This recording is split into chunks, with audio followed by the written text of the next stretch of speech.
বানাবে নাকি এরকম সাদা ধবধবে নরম তুলতুলে পাটিসাপটা, তাও আবার চালের গুঁড়ো দিয়ে, ভেতরে আছে ক্ষীরের পুর। মাপটা জানা থাকলে আর প্রসেস জানলে কিন্তু তোমরাও বানিয়ে ফেলতে পারবে এরকম নরম তুলতুলে চালের গুঁড়োর পাটিসাপটা। চালের গুঁড়ো নিয়েছি 2 কাপ মতো, তার মধ্যে 1 মুঠো ময়দা, সাথে 3 চামচ চিনি আর পরিমাণ মতো দুধ দিয়ে একটা গোলা বানাবো।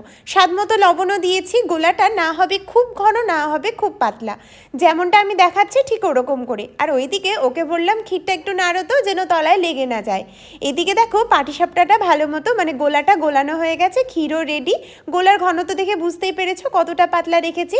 একটা ফ্রাইং প্যানের মধ্যে প্রথমে তেল ব্রাশ করে নিয়ে গ্যাসের টেম্পারেচারটা লো করে পাটিসাপটাগুলো ভালো করে সেঁকে নিলেই হয়ে যায়। এখানে টেম্পারেচারটা অনেক বেশি ম্যাটার করে। ধরো গ্যাসের টেম্পারেচারটা প্রথমে হাই ফ্লেমে রাখবে, তারপর একটা পাটিসাপটা ভেজে নেওয়ার পর একদম লোতে করে নিয়ে পরেরগুলো ভেজে নেবে। দেখবে একদম নরম তুলতুলে সাদা ধবধবে এরকম জালিদার পাটিসাপটা বাড়িতেই বানাতে পারবে।